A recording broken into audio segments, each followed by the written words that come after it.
আপনার লিভারটা ছিল, সেই লিভারের যে আপনি নিজেই 12টা বাজিয়েছেন, সেটার কি হবে?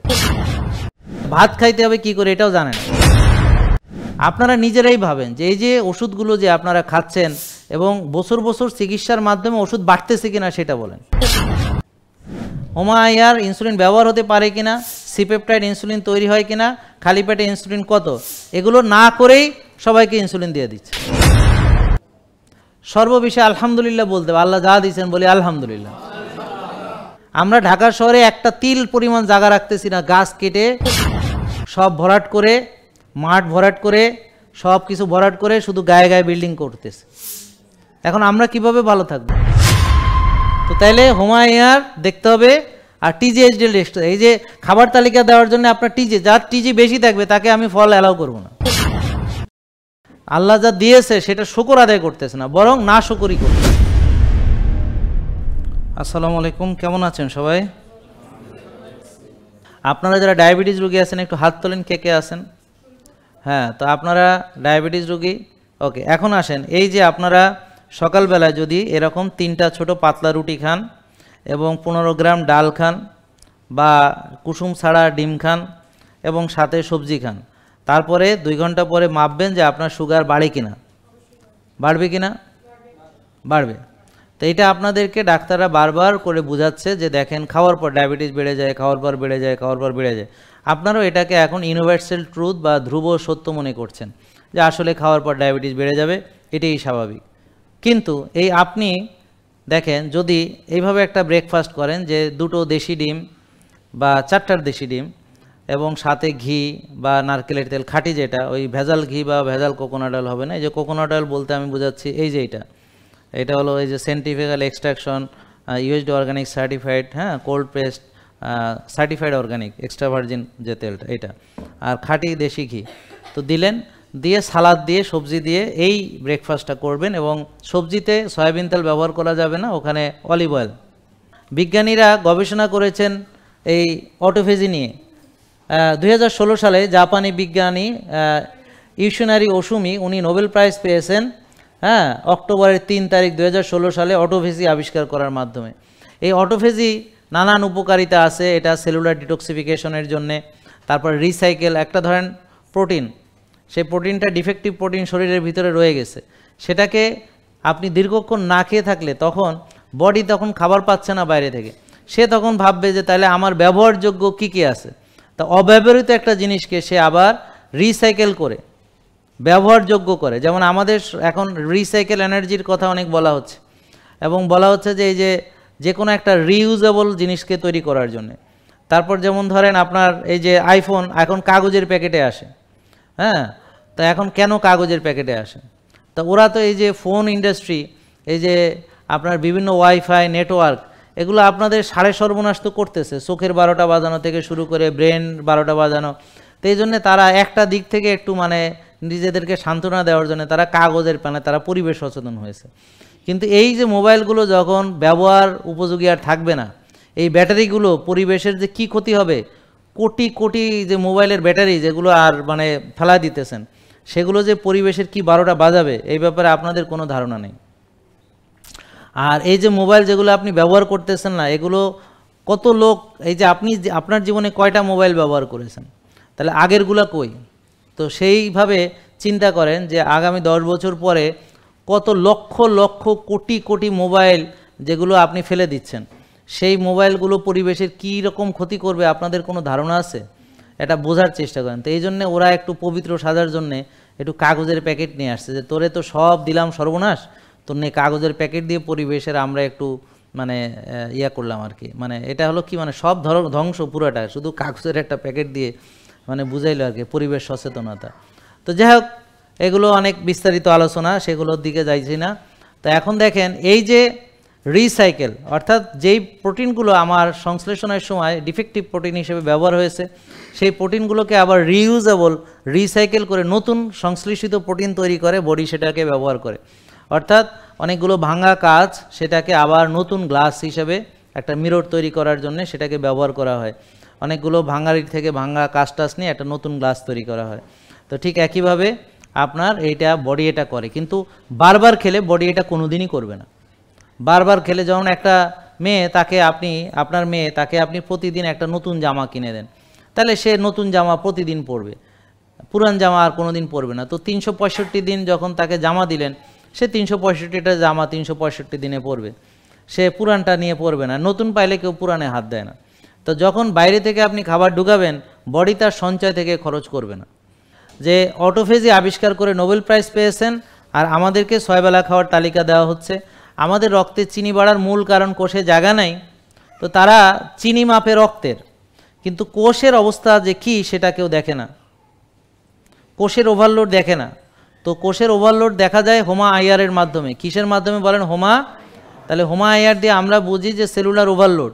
এই হোমা আইআর কেউ করাবে না, কোনো ডাক্তার আপনার এটা করাবেন না। এটা করালে সমস্যা আছে, যে যদি আপনি হোমা আইআর রুগীকে করান, এখন সেই হোমা আইআর কমানোর পরামর্শ তো তাকে দিতে হবে। এখন ওষুধ দিয়ে তো চিনি কমানো যায়, হোমা আইআর তো কমানো যায় না। মানে রক্তের চিনি ওষুধ ইনসুলিন দিয়ে কোষের মধ্যে ডাম করে ঢুকানো যায়, তো কোষের ওভারলোড আরও বাড়ানো যায়। তো যদি ধরেন এখন আমাদের যারা এই 6 বেলা চিনি খেতে দিচ্ছেন, তারা যদি এখন হোমা আইআর পরীক্ষা করানো শুরু করেন, তাহলে দেখা যাবে ওনার চিকিৎসা করার ফলে এই রুগীটা 6 বেলা চিনি খেয়ে ওষুধ ইনসুলিন দিয়ে চিনি কোষে ঢুকাইতে ঢুকাইতে হোমা আইআর আরও বাড়তেছে। তো এখন আপনারা তখন ডাক্তারকে বলবেন যে আমরা যে চিকিৎসা করাচ্ছি আমার হোমা আইআর তো বাড়তেছে, কমতেছে না, তাহলে কেন আমার হোমা আইআর বাড়তেছে? এই প্রশ্নের সম্মুখীন হয়ে যাবে। তো এই জন্যে তারা এটা করাতে পারবে না, চাইলেও পারবে না। তো এই জন্যে বারডেম থেকে যারা 6 বেলা খাওয়ার তালিকা দিচ্ছে, তারা চাইলেও হোমা আইআর করাতে পারবে না। পৃথিবীর বিভিন্ন জায়গা থেকে মানুষ আসতেছে। তো এখন কনভেনশনাল ডাক্তারি যেটা আমরা করছি, আমি নিজেও করেছি, আমি যেভাবে শিখেছি সেভাবেই করেছি। এখন করতে করতে যখন দেখলাম ডায়াবেটিস রোগী ভালো হচ্ছে না, তো এই যে হোমা আইআর পরীক্ষাটা তো আমাদের কোনো মেডিকেল কলেজে শেখায়নি, বারডেম থেকে শেখায়নি, এবং আমি ইংল্যান্ড থেকে যে ডিপ্লোমা মডিউল কোর্স করেছি সেখানেও আমাদের হোমা আইআর শেখানো হয়নি।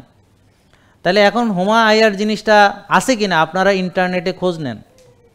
ইনসুলিন রেজিস্ট্যান্সের ব্যাপারে আপনারা নেটে ঘাটাঘাটি করেন, করে দেখেন যে ইনসুলিন রেজিস্ট্যান্স এটা আসলে সত্য কিনা, আর হোমা আইআর পরীক্ষার মাধ্যমে ইনসুলিন রেজিস্ট্যান্স বোঝা যায় কিনা, এবং এটা স্বাভাবিক মাত্রা 1 কিনা, বা 0.5 থেকে 1.5 একটা রেঞ্জ আছে। তাহলে এই 3টা তথ্য আপনারা যাচাই করে নেন, তা এখন দেখবেন যে কথা ঠিক আছে। তাহলে এখন এই জিনিসটা এত গুরুত্বপূর্ণ, যেমন একটা রোগকে ইনসুলিন, যেমন ওনাকে যে 2300 টাকার ইনসুলিন দেওয়া হলো, তাহলে এই 2300 টাকার ইনসুলিন কারো কারো ক্ষেত্রে 5000 টাকা লাগে, 6000 টাকা লাগে, এমনকি 12000 টাকা মাসে লাগে। এরকম রুগী যে 10 বছর ধরে ইনসুলিন নিছে, সেই ইনসুলিন নিতে কত টাকা খরচ করেছে, আর একটা সিপেপটাইড টেস্টের দাম কত, তুলনামূলক চিন্তা করেন। একটা হোমা আইআর করতে আর কত টাকা লাগবে, বুঝতে পারছেন? অথচ তাদের কত টাকা অলরেডি সে একটা রুগী যার ইনসুলিন তৈরি হয় তাকে খরচ করে। এখন এই যে বাবা দেখেন, উনি নিজে নিজেই ওই যে ইনসুলিন থেকে বের হয়ে গেলেন, কিন্তু উনি যদি এটা না করে ওই ইনসুলিনই দিতেন, আর এইভাবে যদি উনি 6 বেলা খেতেন, তাহলে ওনার ইতিমধ্যে আরও অনেক ড্যামেজ হয়ে যেত। তাহলে আপনারাই বলেন যে ইনসুলিন তৈরি হয় কিনা এই পরীক্ষা না করে কি কাউকে ইনসুলিন দেওয়া উচিত? কিন্তু আমাদের এখানে প্র্যাকটিস হলো সুগার ট্যাবলেটে নিয়ন্ত্রণ হইতেছে না, ইনসুলিন দিয়ে দাও, সোজা হিসাব। তার শরীরে ইনসুলিন তৈরি হয় কিনা, হোমা আইআর ইনসুলিন ব্যবহার হতে পারে কিনা, সিপেপটাইড ইনসুলিন তৈরি হয় কিনা, খালি পেটে ইনসুলিন কত, এগুলো না করেই সবাইকে ইনসুলিন দিয়ে দিচ্ছে। তাহলে অন্তত এই জিনিসটা ঠিক হওয়া উচিত। এছাড়া আপনারা এই পুরো আলোচনার ভিতরে বুঝলেন যে ইনসুলিন যেহেতু চর্বি জমায়, আপনারা যদি ওজন কমাতে চান তাহলে ইনসুলিন কমাতে হবে। আর ইনসুলিন কমাতে হলে এমন খাবার খেতে হবে যে সকল খাবারের ইনসুলিন রেসপন্স কম। তাহলে ইনসুলিন বাড়ে কিভাবে? ভাত, রুটি, ফল, দুধ, চিনি জাতীয় খাবার বেশি বেশি খেলে, বারবার খেলে ইনসুলিন বাড়ে। রাত জাগলে এবং টেনশন করলেও ইনসুলিন বেড়ে যায়। তাহলে ইনসুলিন কমাতে হলে আমাকে মানসিক প্রশান্তির চর্চা করতে হবে। মানসিক প্রশান্তির চর্চা করতে হলে আল্লাহর উপরে তাওয়াক্কুল করতে হবে, কল্যাণ কাজ করতে হবে, শ্বাসের ব্যায়াম করতে হবে, রোদে যেতে হবে, ঘাসে হাঁটতে হবে, হ্যাঁ, এবং কল্যাণমূলক অন্যান্য কাজগুলো করতে হবে, এবং অবশ্যই 7-8 ঘন্টা ঘুমাতে হবে, এবং সময় মতো ঘুমাতে যেতে হবে। তাহলে মানসিক প্রশান্তির চর্চা করতে হলে সর্ববিষয়ে আলহামদুলিল্লাহ বলতে হবে। আল্লাহ যা দিয়েছেন বলি আলহামদুলিল্লাহ, আল্লাহ অনেক ভালো রেখেছেন, আলহামদুলিল্লাহ। স্যাটিসফ্যাক্টরি মনোভাব থাকতে হবে, গ্র্যাটিটিউড অ্যাটিটিউড থাকতে হবে, গ্র্যাটিটিউড অ্যাটিটিউড থাকতে হবে, স্যাটিসফ্যাক্টরি মনোভাব থাকতে হবে যে আলহামদুলিল্লাহ আমি ভালো আছি। তা এখন আপনারা দেখেন আল্লাহ অনেক কিছু আপনাদেরকে কিন্তু দিয়েছে, কিন্তু হয়তো একটা বিষয় বা দুটো বিষয় বা কোনো একটা বিষয়ে আপনার ঘাটতি আছে,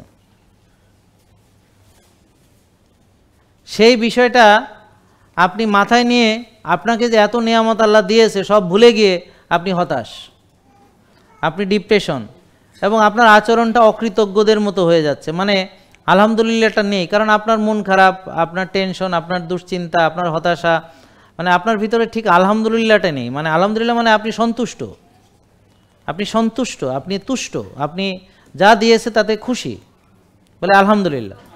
তাহলে এখন এই আলহামদুলিল্লাহটা মন থেকে আসতেছে না, এটা মুখ থেকে উচ্চারিত হচ্ছে। আলহামদুলিল্লাহ সূরা পড়তেছি, আলহামদুলিল্লাহ আমরা তসবিহ টিপতেছি, আলহামদুলিল্লাহ বলতেছি, কিন্তু তার মনের কোনো আলহামদুলিল্লাহ নেই। মানে সে কিন্তু তার কষ্ট, বিভিন্ন বিষয় নিয়ে তার কষ্ট, তার মানে সে তাওয়াক্কুল করছে না আল্লাহর উপরে, সে আল্লাহ যা দিয়েছে সেটা শুকর আদায় করতেছে না, বরং না শুকরই করতেছে, বরং যেটা তাকে আল্লাহ দেয়নি। আর পৃথিবীতে আল্লাহ সব কিছু দেবেন এটা বলেননি।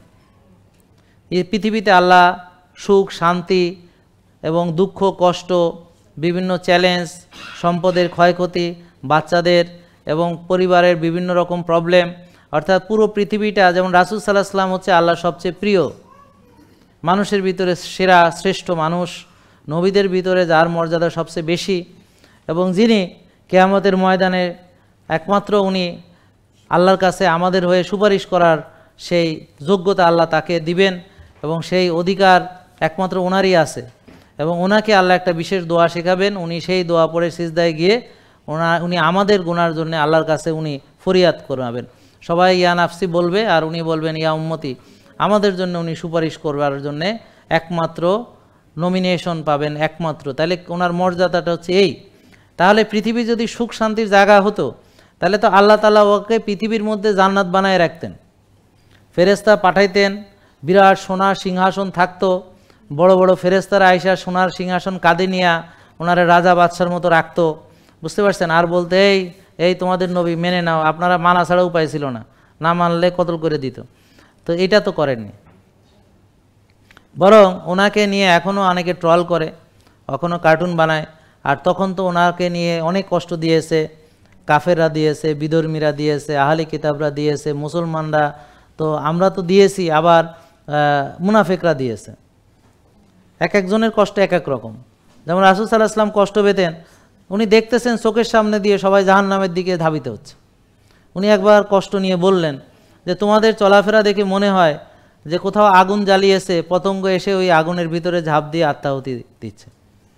আর তোমাদের চলাফেরাগুলো দেখে মনে হয় যে তোমরা জাহান্নামে যাওয়ার জন্য এইভাবে দৌড়াচ্ছ, আর আমি পারতেছি না মাঝে রশি বেঁধে তোমাদেরকে টেনে রাখি, তোমরা ওখানে ঝাঁপিয়ে পড়ো।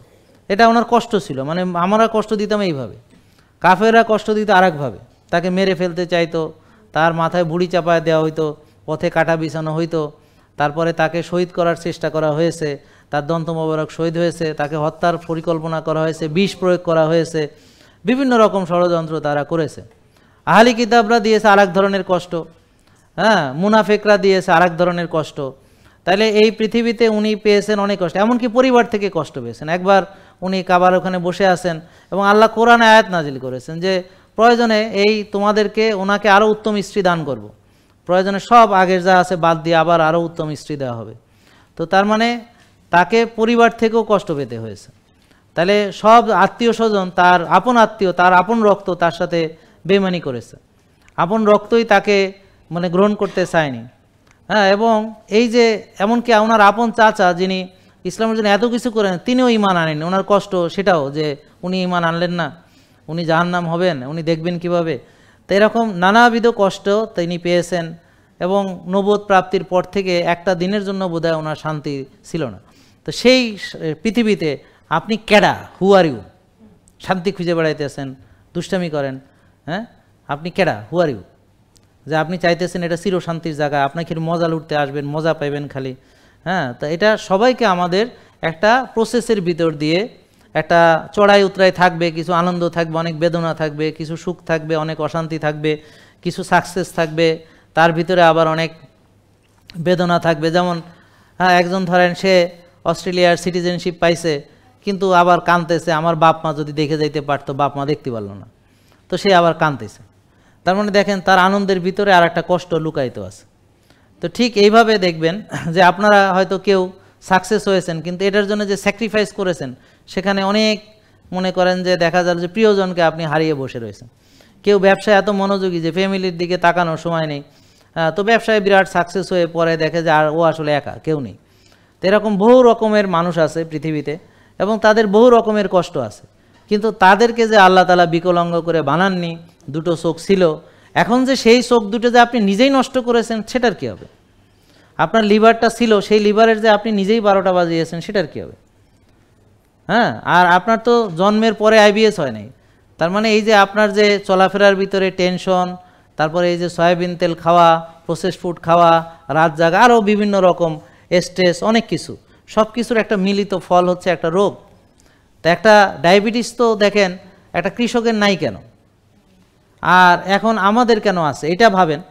একটা পাহাড়ের যারা থাকে, যারা লিমিটেড খাবার খায় এবং যারা পাহাড়ে চলাফেরা করে এবং তাড়াতাড়ি ঘুমায় যায়, ভোরে উঠে কাজে নেমে পড়ে, এরকম বহুত পাহাড়ি লোক আমার সঙ্গে পরিচিত, আমি দেখেছি। এখানে 85 বছরের একটা লোক, কোনো ডিজিজ নাই। 77 বছরের একজন লোক, তার কোনো ডিজিজ নাই। এরকম এক পা নিয়ে একজনের আমি ভিডিও দিয়েছি, সেটা দেখেছেন কিনা, একটা পা আছে একটা পা নেই, এই এক পা নিয়ে সে পাহাড়ে সে উঠতেছে এবং সে, তার কোনো রোগ নেই, কিন্তু সে দুর্বল, কারণ সে খেতে পায় না যতটা সে পরিশ্রম করে। একটা পা নিয়ে সে পাহাড়ে ওঠে, পাহাড়ে নামে, নৌকা দিয়ে ওই সাইডে যায়। তো এটা তার ভিতরে এখন দেখলাম যে দুর্বলতা আছে, তার দরকার পুষ্টিকর খাদ্য। আমরা কিছু তাকে টাকা পয়সা দিয়ে এসছি, এটা তো সাময়িক, আমি তো আর তাকে স্থায়ী কোনো ব্যবস্থা করতে পারছি না। তো এখন দেখেন এক একজনের এক এক রকম প্রবলেম। তো এই পৃথিবীটা আসলে মানে কোনো রঙ্গ রসিকতা, ভোগ বিলাসের জায়গা নয়।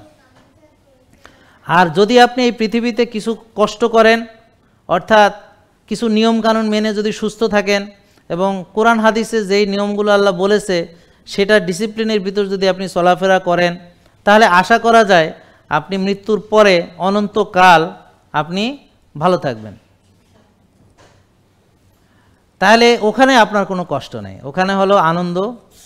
আর যারা ওখানে কষ্টে থাকবে ওদের কষ্টের আবার কোনো শেষও নাই, কারণ পোড়ানোর পরে শেষ হয়ে যাবে না, আবার পোড়ানো হবে, তারপরে আবার নতুন করে বড় বড় মোটা চামড়া বানানো হবে, সেখানে আবার তাকে পোড়ানো হবে, আবার পোড়ানো হবে, এইভাবে তাকে রিপিটেডলি বারবার তাকে পোড়ানো হবে এবং এটা তার যে কষ্টের তীব্রতা এটা বাড়ানো হবে এবং অনন্তকাল এটা চলতে থাকবে, এটা কমে যাবে না। আল্লাহ বলেছেন তুমি ধৈর্য ধরো কি না ধরো, পৃথিবীর কষ্ট তো শেষ হবে। আপনি অনেক ক্যান্সারে কষ্ট পাচ্ছেন, তো একসময় মরে যাবেন, মরার পর মুক্তি ঘটবে, কিন্তু ওখানে আপনি মারা যাবেন না, ওখানে মৃত্যু ঘটবে না।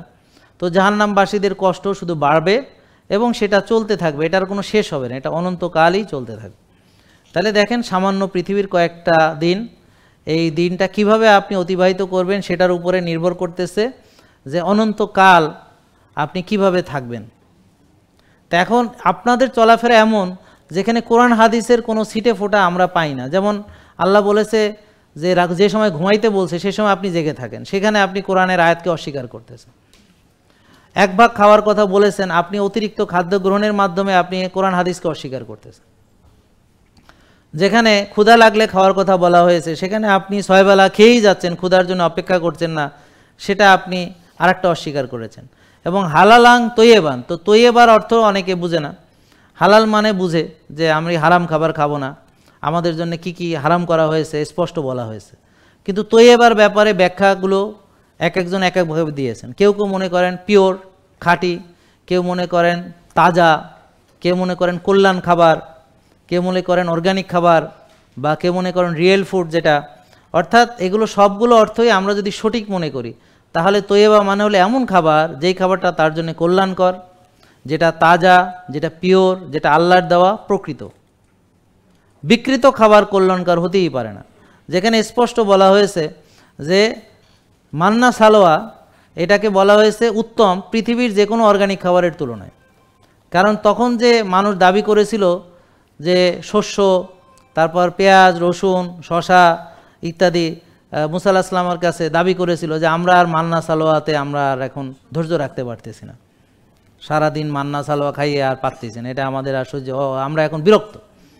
তো তখন বলা হয়েছিল তাদেরকে যে তোমরা একটা উৎকৃষ্ট জিনিসের বিনিময়ে একটা নিকৃষ্ট জিনিস দাবি করতেছো। তাহলে এখানে নিকৃষ্ট বলা হয়েছে সেই সকল খাবারকে যেই সকল খাবার হলো অর্গানিক। তাহলে মানে সেই অর্গানিকের তুলনায় এই প্রসেসড ফুড সেটা তাহলে কি হবে? আরও নিকৃষ্ট। আর যে ড্রাগস মানে কেমিক্যাল সেটা হলো বিষ, পয়জন। তো অনেকে আবার এটা নিয়ে আমি পয়জন বলেছি বলে অনেক ডাক্তাররা আমার বিরুদ্ধে অনেক দেখলাম মানে ইয়ে করছে, যে তারা একটা আন্দোলন করার চেষ্টা করতেছে আর কি, যে আমি কেন ড্রাগস পয়জন বলেছি। তো ড্রাগস পয়জন না, আপনারা সেটা প্রমাণ করলেই হয়ে যায় যে ড্রাগস হলো পবিত্র, বছর বছর খাইলে কোনো অসুবিধা হবে না, আরও সুবিধা হবে, এটা কোনো সাইড এফেক্ট নাই। তা আপনারা প্রমাণ করলেই তো ঝামেলা শেষ। আমার সাথে কি? আপনারা প্রমাণ করবেন যে ড্রাগ অত্যন্ত পবিত্র, বছর বছর খাবো, এটার কোনো সাইড এফেক্ট হবে না, খেলে কোনো এটার কোনো রিয়াকশন নাই, খুব মানে ভালো জিনিস, একেবারে পুত পবিত্র। দেখেন আপনারা যেই খাবারগুলোকে আমরা খেতে নিষেধ করছি সেগুলো ভেজাল খাবার, যেগুলোতে কেমিক্যাল মিশ্রিত আছে, সেই খাবারগুলো বা কেমিক্যাল পেস্টিসাইডের রেসিডিউ আছে বা কেমিক্যাল ফার্টিলাইজার রেসিডিউ আছে, সেই ধরনের খাবারগুলো। তো সেখানে আপনি ভাতের সাথে কিছু কেমিক্যাল পাচ্ছেন, রুটির সাথে কিছু কেমিক্যাল, সবজির সাথে কিছু কেমিক্যাল পাচ্ছেন। তাহলে ওই মাইনিউট অ্যামাউন্টসের কেমিক্যালই আপনি শরীরে ঢুকাতে চাচ্ছেন না। এমনকি যারা এই বিষয়ে আরও অগ্রগামী, তারা এমনকি কেমিক্যাল পেস্ট ব্যবহার করে না, কেমিক্যাল সাবাল ব্যবহার করে না, কেমিক্যাল শ্যাম্পু ব্যবহার করে না, মাটির হাঁড়ি পাতিল অথবা কাঁসার যেগুলো কেমিক্যাল রিয়াকশনে আসে না, তারা এমনকি ওইভাবে তারা মানে পুরো কেমিক্যাল ফ্রি চলাফেরার চেষ্টা করে। সেখানে আপনি পিওর কেমিক্যাল 500 মিলিগ্রাম মেটফরমিন 2 বেলা খাচ্ছেন, সেটা কেমন ক্ষতি এবার বোঝেন তাহলে। সেখানে প্যারাসিটামল 500 মিলিগ্রাম খাচ্ছেন 2টা করে 3 বেলা, সেটার ক্ষতি চিন্তা করেন। সেখানে যে পিওর কেমিক্যাল, যেটা কেমিক্যাল না হলেই বরং ভেজাল, সেই পিওর কেমিক্যাল যে খাচ্ছেন সেটার ব্যাপারে আপনাদের শঙ্কা কাজ করে না কেন? আর সবাই বলেছে এটার পার্শ্ব প্রতিক্রিয়া তো আছে, এবং ডাক্তারদের জিজ্ঞেস করলে বলে ক্রিয়া আছে মানে প্রতিক্রিয়াও আছে। তাহলে এই প্রতিক্রিয়াটা কি কি, এইটা তারা কোনোদিন সুন্দর করে বুঝায় বলে না। এবং ডায়াবেটিস রোগী একটা দুটো ওষুধ থেকে পরে যখন খেতে খেতে যখন চোখ নষ্ট হয়, লিভার কিডনি নষ্ট হয়, ব্যথার ওষুধ খেতে খেতে যখন লিভার কিডনি ড্যামেজ হয়, তো এই বিষয়গুলো কিন্তু এখন কিছুটা সচেতনতা এসেছে যে অনেকেই ব্যথার ওষুধ খেতে ভয় পান, কারণ ব্যথার ওষুধ খেলে দীর্ঘদিন খেলে যে কিডনি নষ্ট, এটা এখন সাধারণ মানুষের একটা বিশ্বাস।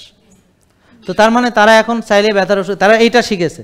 কিন্তু এই যে প্রেশার ওষুধ যে বছর বছর খাইলে সেটার একটা ইম্প্যাক্ট আছে কিনা, এই ব্যাপারে আপনাদের কি ধারণা, যে বছর বছর খেলেও এটা কোনো ক্ষতি করবে না?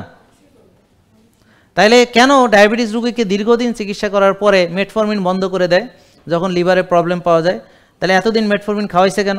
এরপর আবার কেন লিনাগ্লিপটিন দেওয়া হয় কিডনি রোগীকে, কেন দেওয়া হয়? তার মানে এতদিন তাহলে কিডনি নষ্ট করার ওষুধ খাওয়ানো হয়েছে? এগুলো প্রশ্ন করলে কিন্তু আপনারা এটার কোনো ভালো উত্তর পাবেন না, বরং বলবে এই তোমরা ডাক্তার নাকি, যাও এখান থেকে বেরো, হ্যাঁ যাও, এরকম। বুঝতে পারছেন? তো এখন এই যে আপনারা নিজেরাই ভাবেন যে এই যে ওষুধগুলো যে আপনারা খাচ্ছেন এবং বছর বছর চিকিৎসার মাধ্যমে ওষুধ বাড়তেছে কিনা সেটা বলেন। তাহলে বাড়লে আপনার রোগের কি উন্নতি হচ্ছে? রোগের উন্নতি হচ্ছে, কিন্তু আপনার অবনতি হচ্ছে। ওষুধের উন্নতি হচ্ছে, রোগ বড় হচ্ছে। রোগের উন্নতি মানে ডায়াবেটিস আরও এক ধাপ বাড়তি। আগে এক ওষুধে কাজ হইতে এখন 2টা ওষুধ লাগে, এখন 3টা ওষুধ লাগে, এখন ইনসুলিন লাগে। রোগের উন্নতি হচ্ছে আর রোগীর অবনতি হচ্ছে। ওষুধের উন্নতি হচ্ছে, অপারেশন হচ্ছে, রোগীর অবনতি হচ্ছে, কাটাছেঁড়াটা হচ্ছে রোগীকে নিয়ে। তাহলে এখন আপনারা কি করবেন? এই কাটাছেঁড়ার ভিতরে যাবেন, এই ওষুধ দীর্ঘদিন খাবেন সেখানে যাবেন, নাকি ওষুধ থেকে বাঁচার চেষ্টা করবেন? তাহলে ওষুধ থেকে বাঁচার চেষ্টা একান্তই আপনাদের নিজেদের, এখন আর সময় নেই। তো এখন ওষুধ থেকে বাঁচার একমাত্র উপায় আপনাদের নিজেদের। আপনারা আপনাদের আর্থিক সঙ্গতি অনুযায়ী এবং আপনাদের সামর্থ্য অনুযায়ী আপনারা নিজেরা যতটুকু যে পারেন মানার চেষ্টা করেন। আর এখানে আপনি মানতে না পারলে আমার সাথে আইসা কোনো করার দরকার নেই, কারণ আল্লাহর সাথে আপনি কথা বলবেন যে আল্লাহ তুমি আমারে মানার জন্য তৌফিক দান করো, বা আমি যেন মানতে পারি।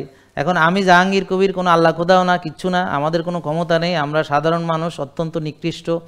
হ্যাঁ, আমাদের কোনো ক্ষমতাই নেই যে আপনার একটা জিনিসকে আমি পরিবর্তন করে দিব।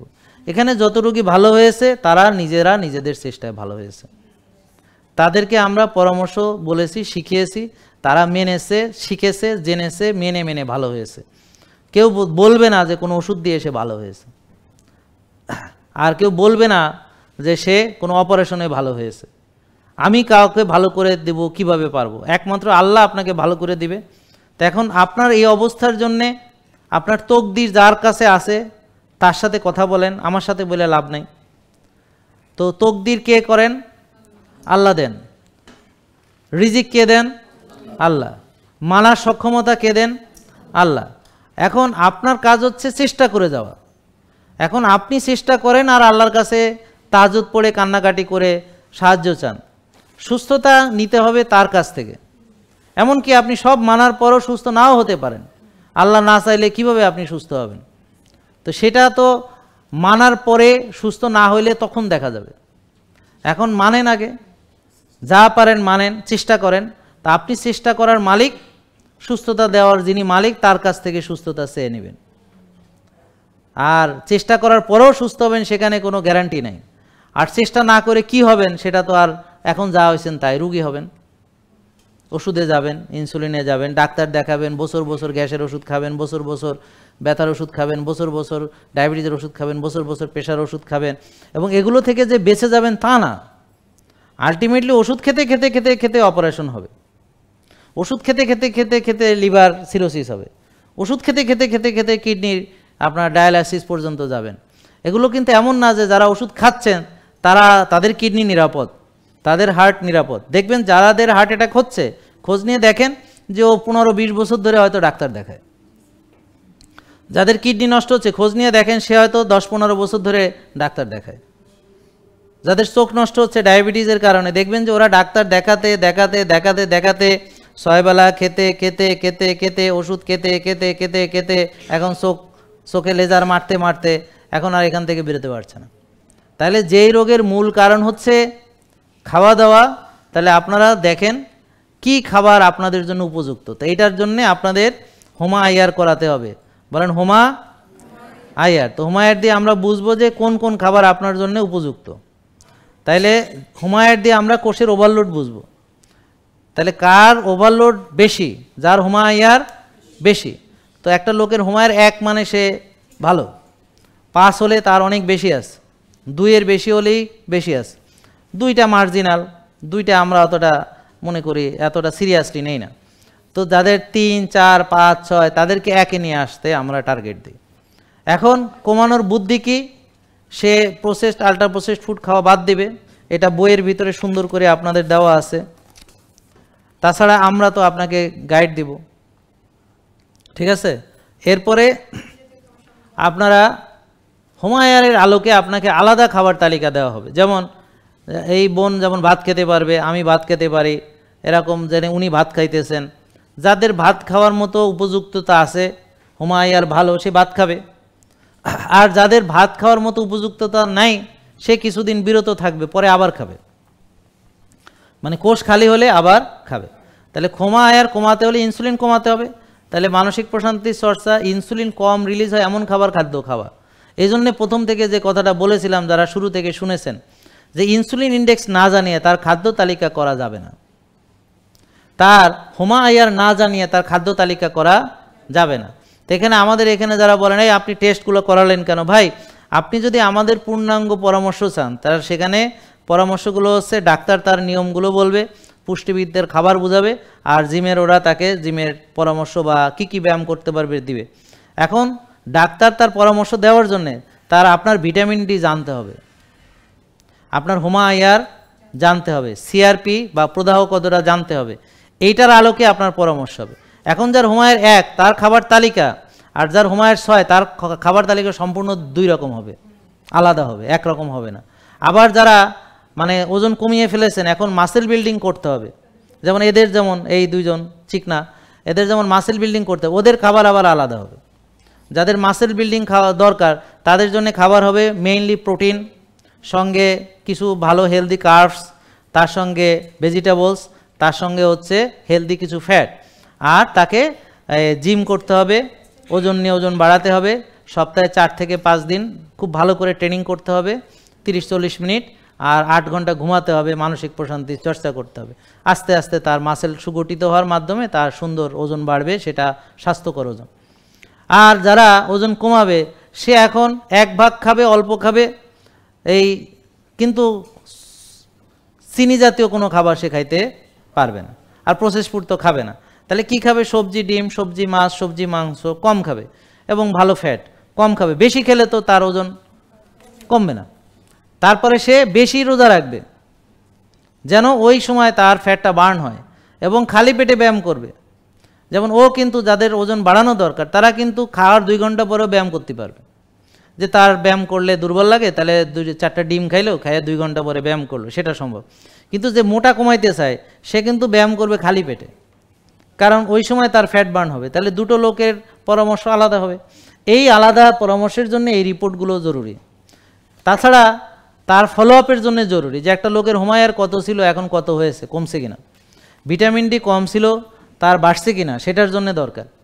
তো এখন ওই যে উনি বললো ওনার সাপ্লিমেন্ট দিয়েও বাড়ে না, তাহলে বুঝতে হবে ওনার ভালো কোলেস্ট্রল নিশ্চয়ই অভাব আছে। তাছাড়া যেভাবে নারকেলের তেল মেখে রোদে যাওয়া সেভাবে হয়তো যাইতে পারে না, বা যে খাবারগুলো থেকে সেটা পাবে সেই খাবার হয়তো সে খাইতে পারে না। তাহলে তাকে এই খাবার যেন খাইতে পারে সেই উপযুক্ত তা আসতে হবে বডিতে, তার লিভার ফাংশন, কিডনি ফাংশন এবং তার রোদে যাওয়া এবং সাপ্লিমেন্টেশন সব করে তাকে চেষ্টা করে যেতে হবে। ভিটামিন ডি তো তাকে বাড়াইতেই হবে, বাড়াইতে তাকে চেষ্টা সব দিকে করতে হবে, সাপ্লিমেন্টও খেতে হবে, সব করতে হবে, ঠিক আছে? তো এখন অনেকে আসে আমাদের কাছে বলে যে আমি তো আগে এটা করছি, হয় নাই। কিন্তু যেমন ধরেন আইবিএস রুগী অনেক খাবার খেতে পারে না, পুঁইশাক টুইশাক এগুলো। আমাদের রুগীরা যখন সে মোটামুটি খাবারগুলো খাওয়া মানে আমাদের নিয়ম মানে, দেখা গেল সে পুঁইশাক পর্যন্ত খাইতে পারে, সে ওই যে ওই পিছলা পিছলা আরও যেই খাবারগুলো আগে খাইতে পারতো না দেখা যাচ্ছে সব খাইতে পারে। যে লোক সবজি খাইতে পারতো না সে এখন সবজি খাইতে পারে। কেন পারে? কারণ সুস্থ লোক সব খাইতে পারবে, সুস্থ লোক আবার খাইতে পারবে না। তার মানে তার যে রোগ সেই রোগটা ভালো হলে সে খাইতে পারবে। তাই জন্যে তার রোগের চিকিৎসা করার পরে সে পারবে, ঠিক আছে? তার মানে আগে যে আপনি ব্যর্থ হয়েছেন কেন? কারণ আপনি ওষুধ খেয়েছেন, কিন্তু আপনি এই যে রোদে যাওয়া, আপনি যে ব্যায়াম করা, আপনি যে আমাদের নিয়ে খাওয়া, যে কোন কোন তেল খাওয়া যাবে না, কোনটা খাইতে হবে, এই যে পূর্ণাঙ্গভাবে তো আপনি জীবনে কোনোদিন মানেননি। আর যদি মানতেন তাহলে তো আপনি আমার এই বিষয়গুলো জানারই কথা, তাহলে তো আপনাকে আমার বোঝানোর দরকার নেই। আমরা বুঝাচ্ছি কাদেরকে? যারা জানে না, যারা মানে না, যাদের চলাফেরা খাওয়া দাওয়া এগুলো সে বোঝে না, কিন্তু বয়স হয়ে গেছে এখন 50, 60, 65, কিন্তু এখনও জানে না খাইতে হবে কিভাবে, এখনও সেটা শেখেনি কি করে খাইতে হবে, ভাত খাইতে হবে কি করে এটাও জানে না। আমরা বলেছি ভাত খাইতে হবে সব খাওয়ার শেষে, ডেজার্টের মতো। মানে আমরা যারা এই আধুনিক জীবনযাপন করি আর যারা কৃষক তারা ভাত দিয়ে মাইকা সব খাইতে পারবে, তাদের কোনো অসুবিধা নেই। যারা 12-14 ঘন্টা কাজ করে তারা ভাত দিয়ে মাইকা খাইব, ডাইরেক্ট চিনি খাইলেও অসুবিধা হবে না, বুঝতে পারছেন? কারণ তাদের বডির ভিতরে এগুলো টানে টানে। আর আমরা তো সারাদিন রুগী দেখি, আপনারা সারাদিন বসে থাকেন, আপনারা যদি এই ভাতটা খান সেটাকে ব্যবহার করতে হবে, জমায়ে রাখলে হবে না। তো এখন চিনি কম ঢুকানোর একটা পলিসি হলো যে আমি ফাইবার খাবো, প্রোটিন খাবো, ফ্যাট খাবো, শেষে একটু ভাত খাবো। তাহলে এই ভাতটা চিনিটা সরাসরি ব্লাডে আসতে পারবে না, অনেকগুলো বাধা পেরিয়ে আসতে হবে, তাহলে সুগার পিক দেবে না। তাহলে যাদের চিনি কমাইতে হবে তাদের জন্য ভাত খাওয়ার পদ্ধতি আলাদা, আর যাদের চিনি দরকার তারা ডাইরেক্ট ভাত খাবে। কীরকম? যারা ইট ভাঙে, মাটি কাটে, বুঝতে পারছেন? এদের আলাদা। তাহলে সব মানুষ একরকম না। আমরা এখানে কাদের নিয়ে আলোচনা করছি? যাদের মানে অলসতা বিলাসিতা বেশি, মানে ওরকম কায়িক শ্রম নাই। এখানে কেউ আছেন যে মাটি কাটে, ইট ভাঙে, এরকম কেউ আছেন? ঠেলা গাড়ি ঠেলেন, এনিওয়ান? ডেকি পারান? কেউ নেই। তাহলে দেখেন তো এখানে কারা আসছে? যারা মেইনলি মোটামুটি একটু সচ্ছল, মোটামুটি একটু অলসতা করার সুযোগ আছে, বিলাসিতা করার সুযোগ আছে, খাওয়ার মতো টাকা পয়সা আছে, ডেজার্ট খাওয়ার টাকা আছে, বাসায় হেল্পিং হ্যান্ড আছে, ওয়াশিং মেশিন আছে, ডিশ ওয়াশার আছে, লিফট আছে, এসকেলেটার আছে, বুঝতে পারছেন? মানে এগুলো এরকম যারা শরীরে চর্বি জমাইতে পারে, বুঝতে পারছেন? ফ্যাট জমানোর মতো যাদের অ্যাবিলিটি আছে। আর যারা খেতে পায় না, কায়িক শ্রম আছে, তারা চর্বি জমাবে কেমনে? যাদের ধরেন অনেকে আছে বাসায় কাজের মহিলা, অনেক বাসায় কাজ টাজ করে, অতটা মানে ওদের সচ্ছলতা নেই, হ্যাঁ, তো ওরা দেখবেন যে মোটামুটি স্লিম ফিগার বা ওদের অত ডায়াবেটিস নেই। কিন্তু আবার যারা মনে করেন এদের ভিতরে আরেক দল আছে যে বিভিন্ন বাসা থেকে প্রচুর খায়, হ্যাঁ, তারা আবার ভিন্ন, তাদের ফ্যাটি লিভারও হয়ে যেতে পারে মানুষের বাড়ি কাজ করে করে, কারণ সব যে বাড়ি কাজ করে সবাই ওরে খাইতে দেয়, হ্যাঁ, এবং ওরা যে খাইয়া যায় এতগুলো রান্ধে যা বাসে ওগুলো দেয়, হ্যাঁ, সেটা ও খাইতে খাইতে মনে করেন হইতে পারে, সেটা আলাদা, সেটা প্রেক্ষাপট ভিন্ন। তো তাইলে হোমায়ার দেখতে হবে। আর টিজিএইচডিএল টেস্ট, এই যে খাবার তালিকা দেওয়ার জন্য আপনার টিজি, যার টিজি বেশি থাকবে তাকে আমি ফল অ্যালাউ করবো না যতক্ষণ টিজি না কমছে। তাহলে এখন টিজির সঙ্গে ডিরেক্টলি ফল খাওয়ার সম্পর্ক, চিনি খাওয়ার সম্পর্ক সরাসরি। আর এইচডিএল বাড়াতে হলে তাকে ভালো গুড কোয়ালিটি ফ্যাট দিতে হবে। তাহলে আমাদের খাবার তালিকা কেমন হবে সেটার সঙ্গে টিজিএইচডিএল রেশিও, তারপর সিআরপি যাদের বেশি থাকবে তাদের জন্য বিশেষ করে হলুদ, গ্রিন টি, তারপরে যে কোকোনাট অয়েল, তারপর স্প্রিলুনা, গ্রিন জুস, বিটকা ভাস, সালকুমড়া, মানে আরও অনেক রকম তাকে দেওয়া হবে, যাদের অ্যান্টি অক্সিডেন্ট, অ্যান্টি ইনফ্লামেটরি খাবার দেওয়া হবে যাদের প্রদাহ কমানোর জন্য। তার সঙ্গে অবশ্যই রোজা, ব্যায়াম, ঘুম থাকবে। আর ইনসুলিন কমানোর জন্য তো এতক্ষণ বললাম টেনশন কমাতে হবে, তারপরে হচ্ছে তার ইনসুলিন থাকবে 4-5, ব্লাড সুগার কমাতে হলে চিনি খাওয়া বন্ধ করে কিছুদিনের জন্য কোষ খালি করতে হবে, তারপরে ব্যায়াম, রোজা এবং ঘুমের মাধ্যমে আস্তে আস্তে সে এটা থেকে মুক্ত হবে। আর ভিটামিন ডি বাড়ানোর জন্য ওই যে বললাম রোদে যাওয়া, তারপর কোলেস্ট্রল সমৃদ্ধ খাবার খাওয়া, তারপরে অন্যান্য যেই বললাম প্রয়োজনে সাপ্লিমেন্ট নেওয়া, এবং ঘুম এবং ব্যায়াম সব লাগবে।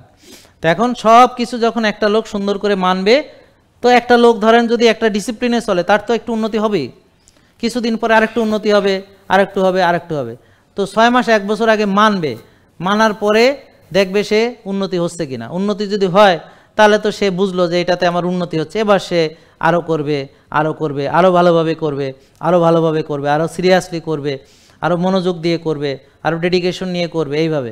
তা আপনারা শুরুটা কিভাবে করবেন, যে প্রথমে আগে সবাই বাজে খাবার বাদ দিয়ে দেন, তারপরে এই টেস্টের রিপোর্টওয়ালাকে যেই খাবার বলে এর বাইরে খাবেন না। তো ক্ষুধা বেশি, এই খাবার একটু বাড়ায় খাইলেন, তাতে কোনো অসুবিধা নেই।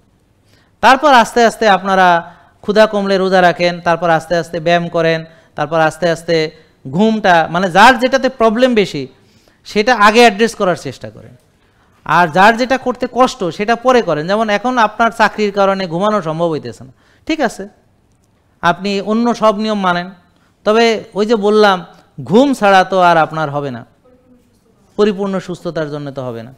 তারপর আপনার ধরেন এখন এই মুহূর্তে জিমে ভর্তি হইতে পারতেছে না, ঠিক আছে, আপনি বাসায় পাটা পুতা আছে, এই যে মানে বোতল মোতল আছে, এর মধ্যে বালু টালু ভইরা, হ্যাঁ, পানির বোতল আছে 1 লিটার, 2 লিটার, 2.5 লিটার, 5 লিটার, হ্যাঁ, তো এগুলোতে আপনি শুরু করেন।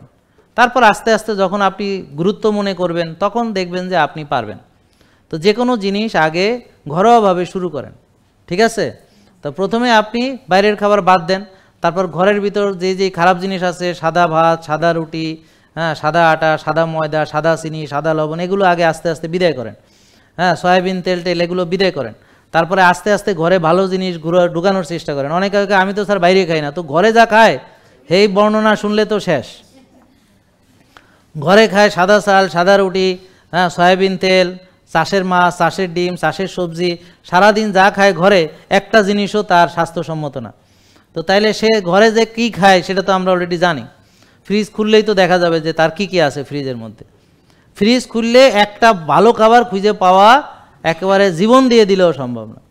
সে বলে আমি ঘরে খাই, তাহলে বাকিটা বুঝে নেন, তার ঘরে এই অবস্থা, হ্যাঁ। তো এখন আর ঘরে খেয়ে লাভ হবে কি? তো এই জন্যে এখন আপনাদের যদি সুস্থ থাকতে হয় আমূল পরিবর্তন লাগবে, আমূল। এই আমূল পরিবর্তনটা এত সহজ নয়, হ্যাঁ, সবাই মিলে থাকতে হবে। এই আমূল পরিবর্তনের জন্যে পরিবার, সমাজ এবং কৃষি ব্যবস্থা এবং পরিবেশ, এই যে বাতাস, এই যে পানি, এই যে গাছপালা, বৃক্ষ নিধন, এগুলো বন্ধ করতে হবে। বায়ু, আমাদের বাতাস ঢাকা শহরের সারা বিশ্বের মধ্যে চ্যাম্পিয়ন নষ্টর দিক থেকে, দূষণে। তো এই হলো আমরা, তাহলে হবে কেমনে? আমরা ঢাকা শহরে একটা তিল পরিমাণ জায়গা রাখতেছি না, গাছ কেটে সব ভরাট করে, মাঠ ভরাট করে, সব কিছু ভরাট করে শুধু গায়ে গায়ে বিল্ডিং করতেছে। এখন আমরা কিভাবে ভালো থাকবো? আমাদের পানি শেষ, আমাদের জমি কেমিক্যাল ফার্টিলাইজার পেস্টিসাইড শেষ, হেভি মেটাল শেষ। তাহলে এই ভালো থাকাটা একটা বিপ্লব হতে হবে, এবং যেখানে আপনার সবার ইনভলভমেন্ট দরকার। এটা একটা আন্দোলন। আপনি আপনার জায়গা থেকে এই জিনিসগুলো সবার সাথে শেয়ার করতে হবে, সবাইকে বোঝাতে হবে, বলতে হবে, আপনার দায়িত্ব আছে। তা আপনি পৃথিবীতে চলে যাবেন, কিছু স্বাক্ষর ভালো রেখে যান, ভালো কিছু কাজ করে যান, সমাজের একটা পজিটিভ পরিবর্তনের জন্য আপনি এখানে ভূমিকা রাখুন। আমি একা কি পারবো ভাই? আর আপনার রোগ তো আমি বানাই নেই, আপনার রোগ তো আপনি বানাইছেন, আপনার লাইফটা আপনি লিড করছেন। আজকে আপনার এই পরিণতি আপনি ছাড়া আর কেউ দেয় না। আপনি এবং আপনার সব যারা চিকিৎসায় সহযোগী যারা আপনার এতদিন ছিল, তারা সবাই মিলে না আপনার আজকে এই পিকচার। আপনি যাদের কাছে গেছেন চিকিৎসার জন্য এবং আপনি যাদের হেল্প নিয়েছেন, আজকে আপনার পুরো পরিণতিটা আপনার টিম এফোর্ট। আপনি যা খেয়েছেন, আপনার পরিবার, আপনি এবং আপনার যাদের চিকিৎসা পরামর্শ নিয়েছেন, সেই রেজাল্ট হচ্ছে এটা। এর জন্য কি আমি দায়ী? আমি তো আপনাদের এখান থেকে বেরোনোর পরামর্শ দিতেছি, এটা দিয়ে তো আর আমি আপনার মাথায় দায়িত্ব নিয়ে নিই। এখন আপনি পারলে মানবেন, না পারলে নাই, আপনার তো এখানে কোনো ইয়া নেই। তবে মানলে আলহামদুলিল্লাহ ভালো হবে। হ্যাঁ, তো যারা ফ্যাটি লিভার থেকে ভালো হয়েছে, তো এরকম বহু রুগী আছে যাদের ফ্যাটি লিভার ভালো হয়েছে, বহু রুগী আছে যাদের আইবিএস ভালো হয়েছে, হ্যাঁ, বহু রুগী আছে যাদের ভিটামিন ডির উন্নতি হয়েছে। এরকম লাখ লাখ রুগী আছে আমাদের সারা বিশ্বব্যাপী। তো এরকম, তো এখন আপনার বিশ্বাস হলে ভালো, আর বিশ্বাস না হলে আপনি দূরে গিয়ে মরেন। হ্যাঁ, আমরা আপনাদের অবিশ্বাসী কোনো লোক আমাদের দরকার নেই। আগে বিশ্বাস লাগবে, আস্থা লাগবে, ভক্তি লাগবে, শ্রদ্ধা লাগবে, তারপর যে আপনার একটা জিনিস অ্যাচিভ করা সম্ভব। বিশ্বাসে মেলায় বস্তু, তর্কে বহুদূর। তো আপনাদের সাথে আমরা তর্কে যেতে চাই না, আমরা চাই আপনাদের উপায় বলতে। এখন গ্রহণ না করলে আপনার জন্য কোনো অসুবিধা নেই, আপনি আপনার মতো চলেন। আর গ্রহণ করলে আপনি কি কি উপকার পাবেন, যারা পেয়েছে তাদের সাথে আপনি যোগাযোগ করে দেখতে পারেন যে আসলেই তারা পেয়েছে কিনা। আর আমাদের যে নিয়মগুলো যা বললাম, অলরেডি যা বললাম, এগুলাই নিয়ম। তো এগুলো আপনি মানতে পারলে ভালো থাকবেন। আরও কিছু আছে, যেমন কফিয়ানামা কীভাবে করে, শ্বাসের ব্যায়াম কীভাবে করে, কীভাবে রোদে গেলে ভালো ফল পাওয়া যায়, কেমনে ঘাসে হাঁটতে হবে, আবার কিছু রিল্যাক্সিং এক্সারসাইজ আছে মানসিক প্রশান্তির জন্যে, শক্তির জন্য কিছু আছে। তো এগুলো আবার অনেক রকম আছে, কিন্তু আমাদের 1900-র বেশি ভিডিও আছে, সেখান থেকে আপনি দেখুন, জানুন, মানুন, শিখুন, কোনো অসুবিধা নেই। শিখুন, মানুন, রেজাল্ট আমরা দিব না, আমাদের এখানে কোনো গ্যারান্টি ওয়ারেন্টি নেই যে আপনি ভালো হয়ে যাবেন। এটা একমাত্র মূর্খ ব্যক্তি ছাড়া কেউ বলে না যে আপনি এই গ্যারান্টি আছে, কারণ নিজেরই গ্যারান্টি নাই, হ্যাঁ আবার গ্যারান্টি দিতে আছে।